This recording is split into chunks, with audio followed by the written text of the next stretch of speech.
Que a doce, maravilhosa paz do Senhor Jesus esteja no seu coração. Seja muito bem-vindo a mais uma aula da nossa EBD Online.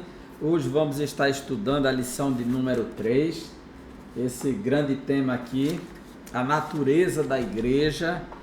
E a cada lição fica mais empolgante esse tema da igreja, como ele é importante, porque ele vem contribuir com a nossa cosmovisão do corpo de Cristo e do nosso lugar nesse espaço, nesse contexto tão relevante, né, que é a igreja. Mas vamos tratar disso aqui, a natureza da igreja. O que é essa natureza, essa essência da igreja, que compõe a natureza da igreja, que faz com que ela seja tão especial, já que ela é feita de pessoas, de humanos, mas o segredo da igreja, da sua essência, da sua vida, não está nela, mas naquele que habita nela. E aqui nós vamos ver nesta lição e aprender sobre a sua natureza.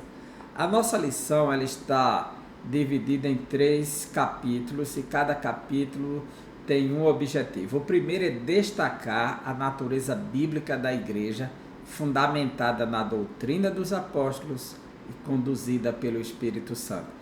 Nesse capítulo, nós vamos estar estudando sobre que ela está fundamentada na palavra, habitada pelo Espírito e que ela anda no Espírito.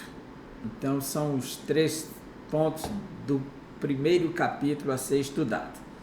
E nesse capítulo vamos estar vendo as características da apostolicidade da igreja, né? Que é a doutrina dos apóstolos que ela segue. E também ela como habitação do Espírito Santo e por ser habitada é conduzida, é dirigida por ele. Segundo, nós vamos estar estudando sobre como apresentar os aspectos naturais visíveis e invisíveis da igreja. Os aspectos visíveis estão revelados na comunidade, na assembleia, na organização, no grupo, no ajuntamento de pessoas.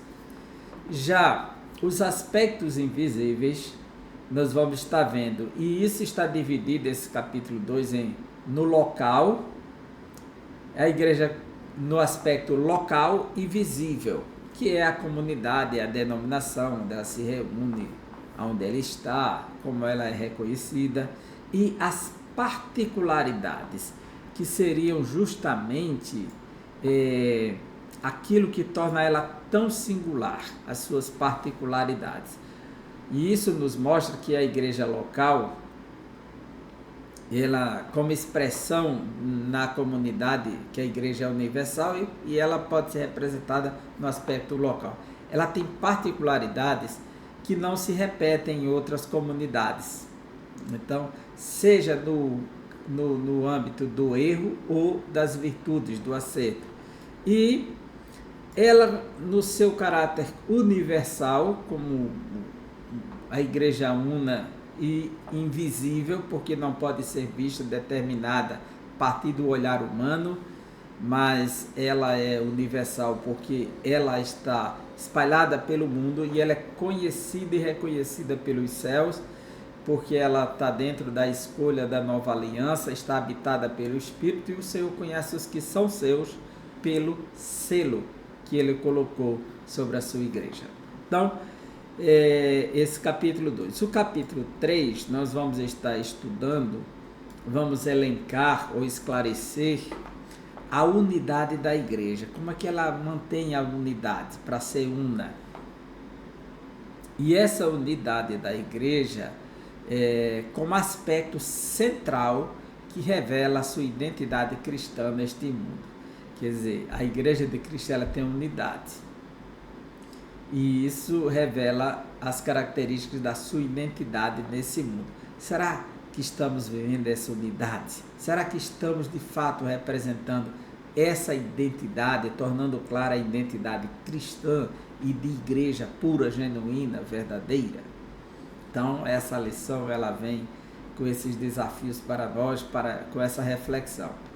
A igreja é una, nesse capítulo 3, vamos trabalhar que ela é una, e aí que essa igreja ela é universal, ela é católica, ela cabe todos dentro dela. A palavra católico, katos, e holos, quer dizer todos, ela é uma, é só uma, e ao mesmo tempo que ela é uma, ela tem que ter unidade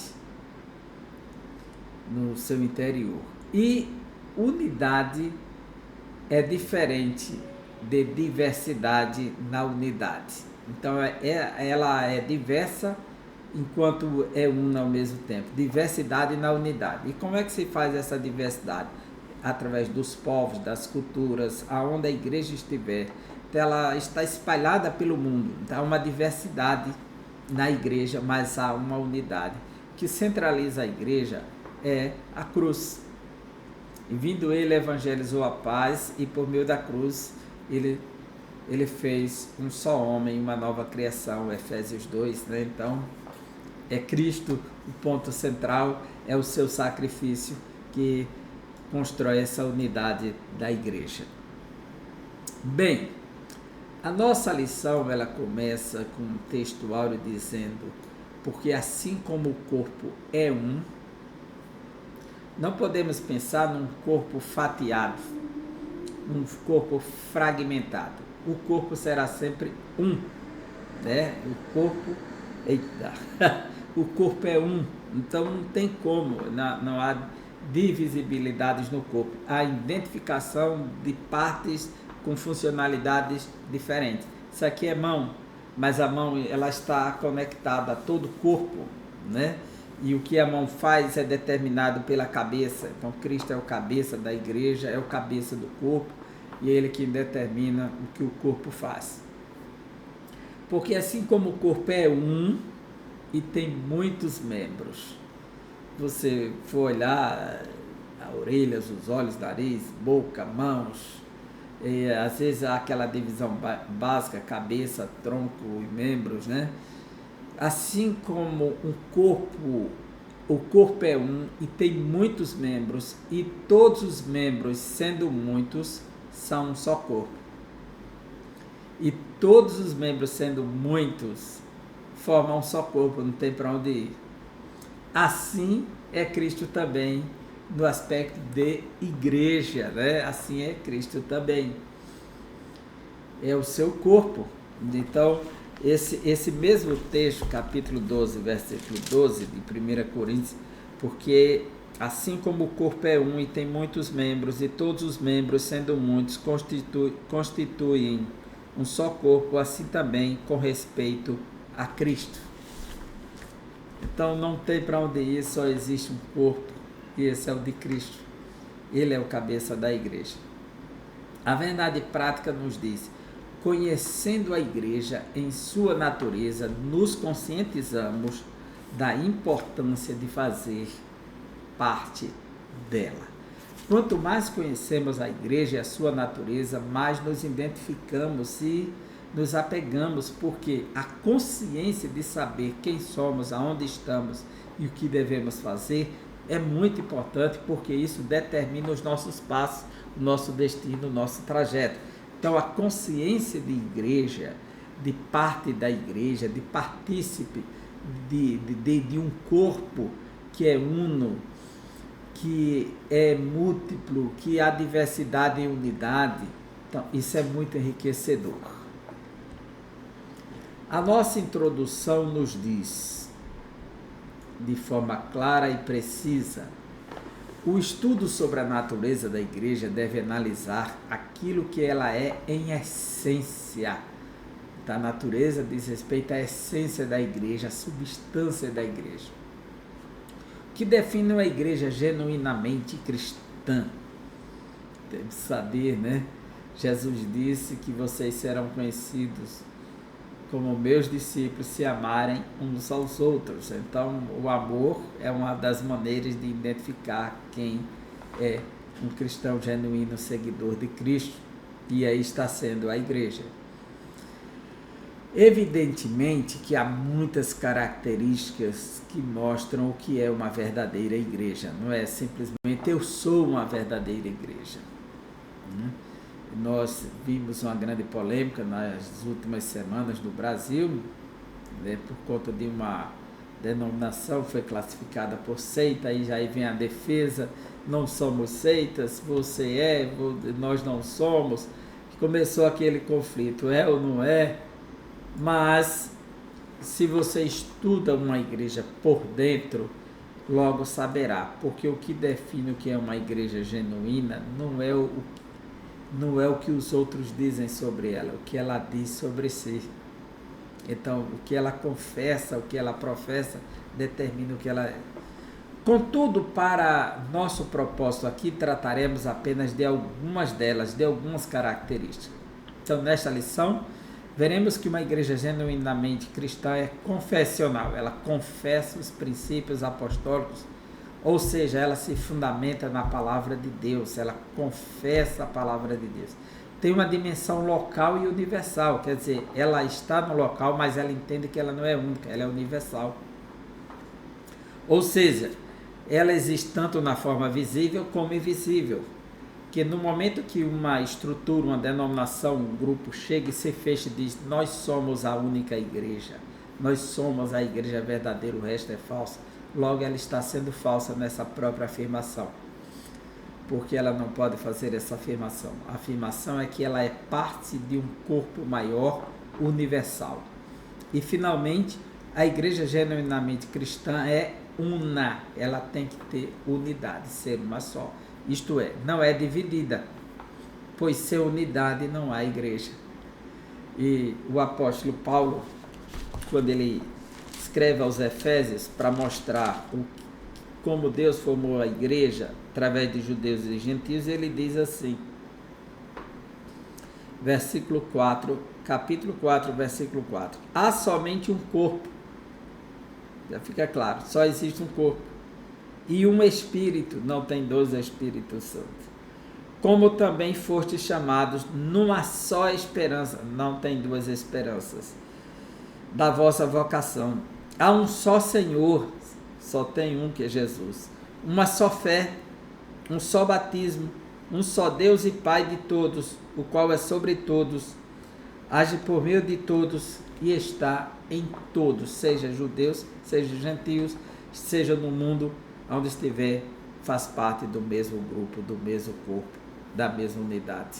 Se nós não compreendermos isso acerca da universalidade da igreja, da catolicidade da igreja, estamos perdidos, estamos vivendo ameaçados, correndo o risco de não sermos o que afirmamos ser.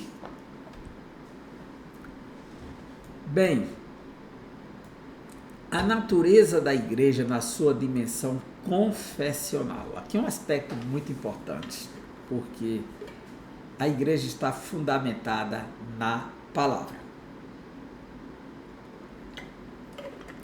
E o seu fundamento é o próprio Cristo, que é a primeira palavra viva, a palavra encarnada, a palavra salvadora, regeneradora, é o próprio Cristo. E quando a gente observa esse fundamento, aí a gente entende que não pode ser posto outro, né? Uma igreja verdadeiramente bíblica é firmada na palavra de Deus. Nesse aspecto, primeiramente, temos Cristo como a palavra encarnada, a palavra viva.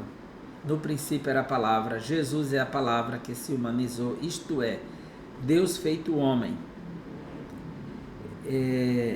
A igreja bíblica possui Jesus Cristo como seu fundamento. Então o apóstolo Paulo, escrevendo aos Efésios, capítulo 2, diz que ninguém pode pôr outro fundamento, versículo 20, edificado sobre o fundamento dos apóstolos e profetas, sendo ele mesmo, Cristo Jesus, a pedra angular. O apóstolo Paulo, quando escreveu sua carta aos Coríntios, capítulo 3, ele falou da construção da igreja, que ela não estava fundamentada em homens, nem em Apolo, nem em Cefas, nem nele mesmo. E ele disse que como um sábio construtor, ele diz assim, capítulo 3, versículo 10 e 11. Segundo a graça de Deus que me foi dada, lancei o fundamento como prudente construtor, e outro edifica sobre ele. Porém, cada um veja como edifica. Porque ninguém pode lançar outro fundamento além do que foi posto, o qual é Jesus Cristo. Então, o primeiro grande fundamento da igreja é Jesus Cristo. O segundo pilar, o segundo fundamento da igreja são as Escrituras Sagradas. Porque Jesus veio para cumprir as Escrituras. E ele diz assim o tempo todo. Então, nós precisamos ter as Escrituras no sentido pleno, Antigo e Novo Testamento. Não dá nem para abrir isso aí. Porque Jesus disse assim, João capítulo 7, versículo 38. Quem crer em mim, como diz a Escritura. Então, precisa crer nele, como diz a Escritura. Não pode ser fora do contexto das Escrituras a crença em Cristo. Então, o fundamento tem que ser as Escrituras. Jesus, quando dialogava com os judeus, ele disse que, no capítulo 5 do Evangelho de João, ele diz assim, versículo 39, examinais as Escrituras, porque julgais ter nelas a vida eterna, e são elas que testificam de mim. Contudo, não quereis vir a mim para terdes vida. Ou seja, vocês estão examinando as Escrituras para obter vida eterna por meio dela, mas ela testifica de mim e vocês não querem vir a mim. Então tem que vir a Jesus para poder cumprir as Escrituras, que a Escritura testifica dele. Aí ele vai dizer mais à frente, versículo 46, porque se de fato cresces em Moisés, crer em Moisés é crer no Pentateuco, no que ele escreveu, também crerias em mim, porque ele escreveu a meu respeito. Se, porém, não credes nos seus escritos, como crereis nas minhas palavras? Então, crer verdadeiramente no que Moisés escreveu é crer em Jesus. Então, para crer verdadeiramente em Jesus, também precisa crer verdadeiramente nas Escrituras. Então, é uma questão sine qua non, sem a qual não é possível. Ninguém pode dizer que tem fé em Jesus e não tem fé nas Escrituras. Eu creio em Jesus, mas não creio nas Escrituras. Então, você não crê em Jesus. Para crer em Jesus, tem que crer nas Escrituras. É uma questão fundamental, essencial e inegociável. Então, a Bíblia é a palavra inspirada. Se não existe igreja verdadeira sem Jesus. Da mesma forma, não existe igreja verdadeira sem um fundamento bíblico. É preciso que haja o fundamento cristocêntrico e o fundamento bibliocêntrico. A heterodoxia, que é a doutrina estranha, não ortodoxa, hetero é outra ortodoxia. O desvio doutrinário e a apostasia vem pelo distanciamento e o abandono da palavra. Então, precisamos estar firmados, fincados, fundamentados, arraigados na palavra, porque é ela que testifica de Jesus. Habitada pelo Espírito, a igreja ela passa a viver uma nova lei, a lei do Espírito, e é por isso que ela se torna a morada do Espírito, para ser conduzida pelo Espírito. Todo o processo de regeneração começa pelo Espírito, e todo o processo de santificação é continuado pelo Espírito, e toda a garantia que somos posse está no Espírito, porque o Espírito é o arrabon, é o selo de Deus, é a confirmação de Deus que pertencemos a Ele. Ele nos selou para isso. A igreja é habitada pelo Espírito, dirigida e capacitada por Ele. O Espírito Santo é a força motriz da igreja. A Bíblia diz claramente na carta de Pedro que sempre foi o Espírito Santo conduzindo os seus servos em todo o processo até da produção das Escrituras. E não dá para pensar isso fora das Escrituras. Segunda carta de Pedro, capítulo 1, Versículo 21, porque nunca jamais qualquer profecia foi dada por vontade humana. Entretanto, homens santos falaram da parte de Deus, movidos pelo Espírito Santo, guiados pelo Espírito Santo, conduzidos pelo Espírito Santo. É isso que ele está dizendo. Então, o Espírito Santo é a força motriz da igreja, é a força que movimenta a igreja, que impele a igreja, que conduz a igreja. Desde o Antigo Testamento, que sempre foi o Espírito Santo, só que lá havia uma expressão limitada a algumas pessoas, agora é a igreja por completo. A gente vê no livro de Juízes uma expressão repetitiva, mas que classifica como antigamente isso era o protótipo do que Deus faria com a igreja, numa dimensão muito mais ampla. Vou dar um exemplo aqui. Capítulo 13 de Juízes, versículo 25. E o Espírito do Senhor passou a incitá-lo, ou a conduzi-lo, em Manadã, entre Zorá e Estaol. Veja que o Espírito de Deus é quem conduz Sansão o tempo todo. Quando a gente olha aqui, capítulo 14, versículo 6, então o Espírito do Senhor de tal maneira se apossou dele que ele rasgou o leão. Então o Espírito é que age através dos servos do Senhor. E versículo 19 do capítulo 4, então o Espírito do Senhor de tal maneira se apossou dele que desceu aos Asquelonitas. No capítulo de número 15, a gente vê como o versículo 14, chegando ele a Leí, os filisteus lhe saíram ao encontro, jubilando, porém o Espírito do Senhor de tal maneira se apossou dele, que as cordas que tinha nos braços se tornaram como fios de linho queimados, e as suas amarraduras se desfizeram das suas mãos. No capítulo 16, Sansão, ele será preso, traído, vai perder a sua força, e ele fará a sua última oração, e o Espírito de Deus lhe dará a última oportunidade. Mas é o Espírito de Deus. No Novo Testamento, não vemos de igual modo. Você pega aqui Atos dos Apóstolos, que do começo ao fim o Espírito Santo está movendo a igreja. Ele está conduzindo a igreja em todo o processo. Aqui em Atos capítulo 20, Atos capítulo 20 diz assim,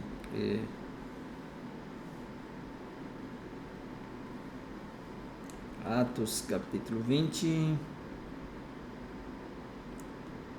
versículo 23. Senão o que o Espírito Santo de cidade em cidade me assegura que me esperam cadeias e tribulações. Já a afirmação de Paulo é que o Espírito Santo está conduzindo. Em Atos capítulo 21, diz assim, versículo 11. E vindo ter conosco, tomando o cinto de Paulo, ligando pelos próprios pés e mãos, declarou, isto diz o Espírito Santo, assim os judeus de Jerusalém farão ao dono deste cinto e o entregarão nas mãos dos gentios. O Espírito Santo está conduzindo, direcionando, iluminando, orientando em todo o processo a igreja. E ele é a força motriz. Por quê? Em Romanos capítulo 8, Paulo diz que há uma nova lei que é implantada em nossa natureza por meio do Espírito, que capacita o cristão a vencer o pecado. Veja só.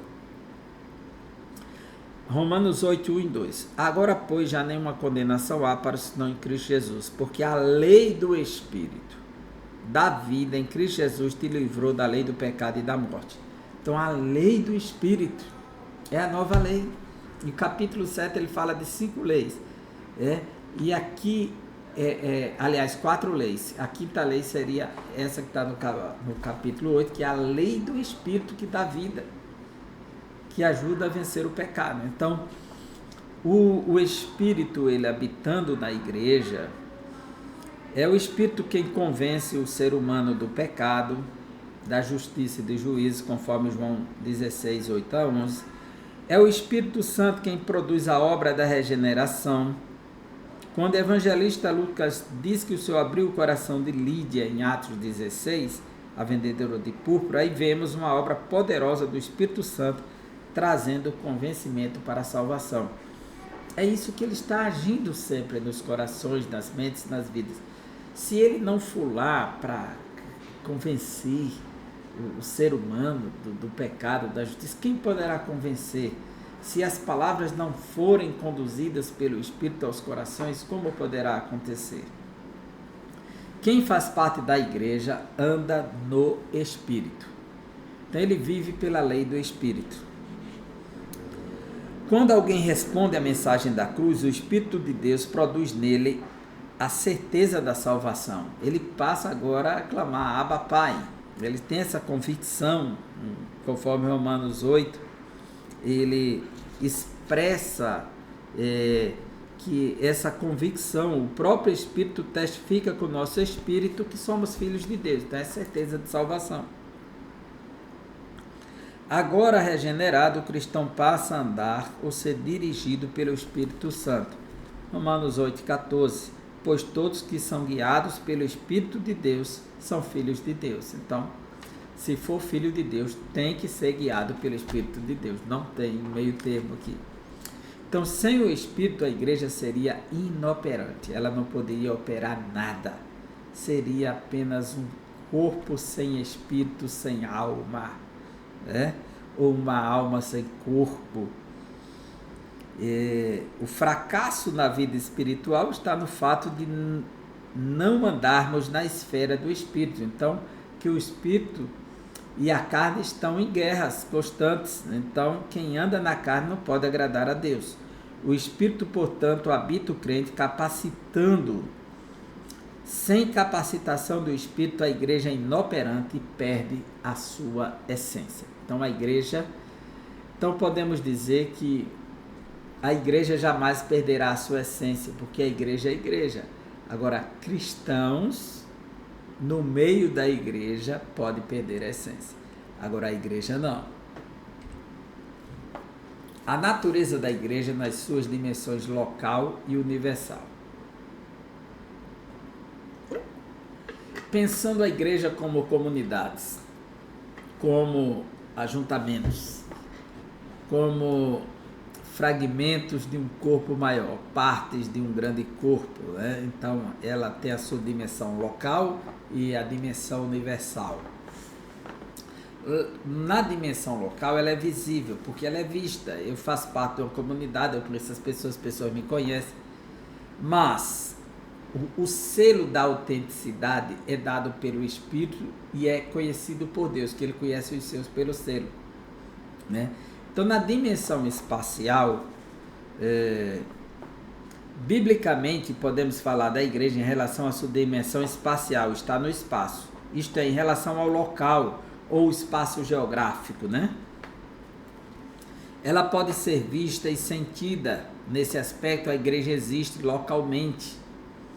Assim, vemos os apóstolos escrevendo suas cartas a determinadas igrejas, situadas em diferentes locais. A igreja de Deus que está em Corinto, aos estrangeiros e dispersos do ponto da Galácia, Capadócia, Ásia e Bitínia, conforme Pedro.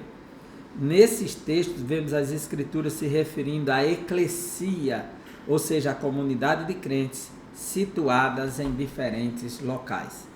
Não confundir a organização, a instituição nessa hora com a própria igreja. Porque ali está a comunidade que representa a igreja, mas não significa que todos que estão na comunidade são de fato a igreja.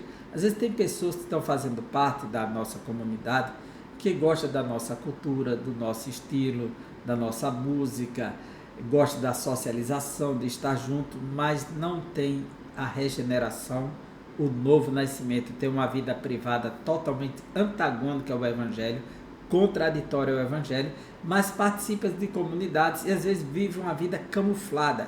Por isso que Deus conhece os seus, sabe quem são os seus. E não é o fato de estarmos numa denominação que garante que estamos na igreja do Senhor. Estamos numa denominação, mas É preciso ser a igreja e não estar na igreja. Ser a igreja e não estar na igreja. Então, a dimensão dessa igreja local é muito importante. As particularidades da igreja ou das igrejas locais. Primeiro, ela tem seus problemas e tem suas virtudes. Pode ter seus métodos de atuarem, de ação. Será que o problema de uma igreja da outra? Não. As 7 cartas das 7 igrejas do Apocalipse revela que cada igreja tinha seus problemas. Cada igreja tinha suas particularidades. Tinha igrejas com suas virtudes particulares, tinha igrejas com seus problemas particulares. E o método de agir não deve ser o mesmo, porque cada um vai se adequar à sua realidade, ao seu contexto. Bem, pelo teor das cartas neotestamentárias, as cartas paulinas, as cartas petrinas ou cartas joaninas, as igrejas possuem suas particularidades. Os problemas encontrados em uma não eram necessariamente os mesmos das outras. Aqui fala no capítulo 4, o problema entre 2 irmãs que estavam dividindo a igreja, Evódia e Síntique. Nós temos nas cartas aos Tessalonicenses os carnais, aqueles que não querem mais trabalhar, porque Jesus está voltando, então não deve trabalhar. Então cada igreja, a igreja de Corinto, os irmãos estavam dividindo por grupos. Havia problemas na área da sexualidade, da moral, havia problemas na Santa Ceia. Então cada igreja com suas particularidades. Jesus disse: eu conheço as tuas obras, eu sei onde tu estás, eu sei como estás. Então ele denuncia tanto as virtudes quanto as fraquezas das igrejas locais, né? Então não existe algo fechado que é o problema nem é o problema de outro, jamais. De igual modo, as virtudes não são sempre as mesmas, cada uma tem virtudes diferentes, né? Por outro lado, embora estivessem todas sob a supervisão apostólica, observamos que eram autônomas, elas tinham decisões para agirem por conta própria. É por isso que existem tantas denominações, cada uma vivendo a sua realidade e tendo o controle da situação no seu espaço.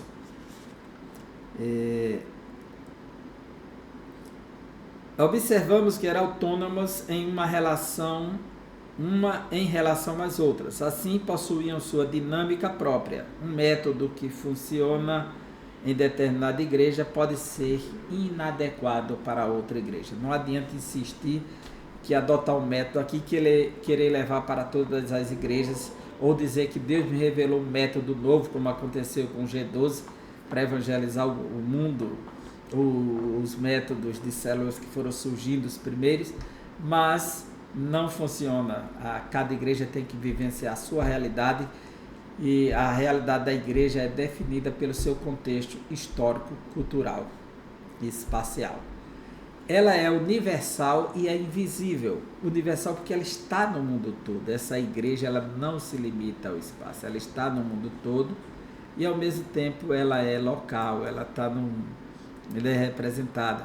Então, qual a dimensão local da igreja e a sua dimensão universal? Assim como a igreja existe em uma dimensão local, existe também em sua dimensão universal. Somos conscientes da existência da igreja local, pois dela fazemos parte, né?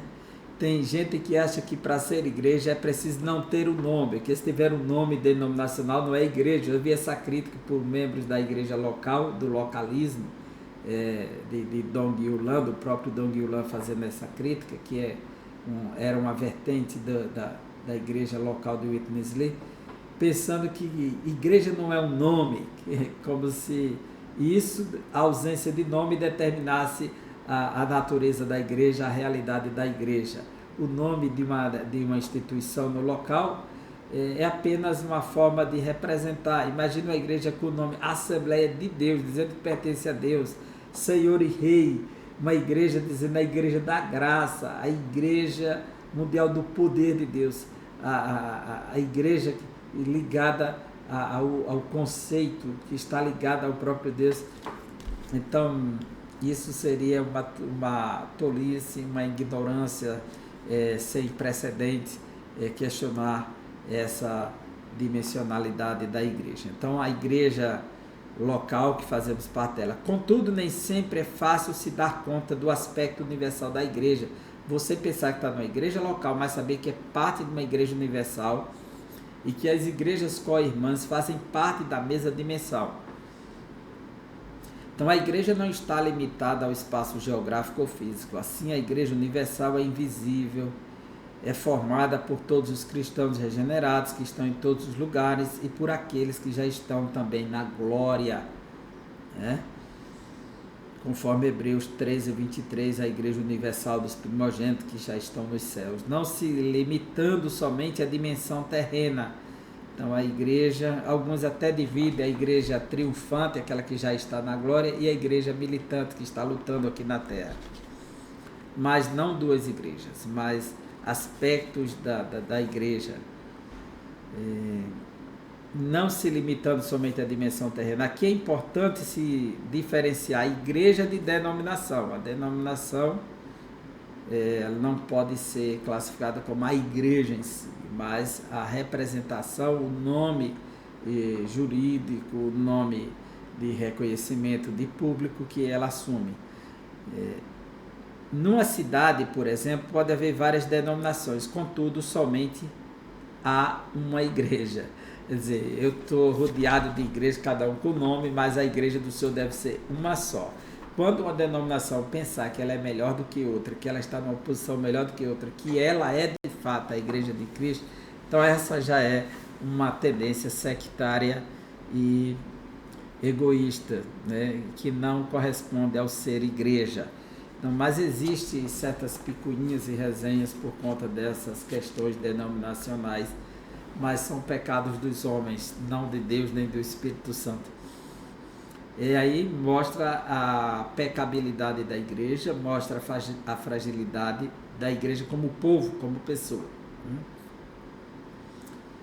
A igreja é divina porque ela foi instituída pelos céus e ela é acompanhada, ela está selada pelo Espírito. E essa é uma das características mais importantes da igreja, que ela é divina, as denominações são humanas, né? As denominações podem ser temporárias, a igreja não, a igreja vai triunfar e viver na eternidade. As denominações podem desaparecer, mas a igreja é indestrutível. Quantas denominações históricas que já deixaram de existir, que viveram e só há registro, nem existe mais, né? Como algumas igrejas que surgiram antes da Reforma, que romperam com a tradição católica e pós-reforma, alguns grupos e deixaram de existir. Sabemos só pelo registro, mas não cresceram como denominação. E denominações históricas que cresceram, expandiram e depois enfraqueceram. Então a igreja, ela, como denominação, ela pode desaparecer, mas a igreja, ela não vai, ela é indestrutível. Convém dizer que nem todo grupo que se diz cristão pode ser visto como fazendo parte da igreja cristã. Então tem muita gente passando por cristão sem ser cristão, né? Então o bojo com o nome cristão é muito amplo hoje, com doutrinas heterodoxas, estranhas, e que está muito mais ligado a heresias, e a Bíblia chama isso de sinagogas de Satanás. Entretanto, o que fará com que a igreja ou denominação seja cristã é a sua fidelidade a Cristo e às Escrituras Sagradas. Esse ponto aqui é inegociável. A igreja na sua dimensão comunitária. Ou seja, vivendo na comunidade, estando em comunidade. E essa palavra comunitária vem dessa palavra aqui, ó, comum, ter tudo em comum, né? Aí a palavra comunidade, né? A igreja é una, ou seja, não existe duas igrejas. Se ela é una, ela é indivisível, não pode ser dividida. as denominações estão divididas, fracionadas, mas ela tem que entender que a igreja é única. A forma de representar em cada espaço são múltiplas, mas a igreja é una. Isso aqui é tão importante porque isso significa que a igreja é indivisível. Na analogia onde compara a igreja ao corpo humano, Paulo deixa claro que uma igreja verdadeiramente cristã é unida porque não pode haver divisão no corpo. Conforme 1 Coríntios 12:12, pois todos nós, aliás, 12:12, porque assim como o corpo é um e tem muitos membros, e todos os membros, sendo muitos, são um só corpo, assim Cristo também, porque todos nós fomos batizados em um Espírito, formando um corpo, quer judeus, quer gregos, quer servos, quer livres, e todos temos bebido de um Espírito. Então, a igreja é una, a igreja é indivisível. Jesus disse que um reino dividido não subsistirá. Então, Satanás já sabe aonde investir para destruir. O que o diabo não consegue contra a igreja por meio da perseguição, ele consegue por intermédio da divisão. Frase sábia. Devemos evitar a todo custo o partidarismo, as preferências e os exclusivismos se quisermos preservar a unidade da igreja. Tem que ser evitado. Então, a unidade na igreja.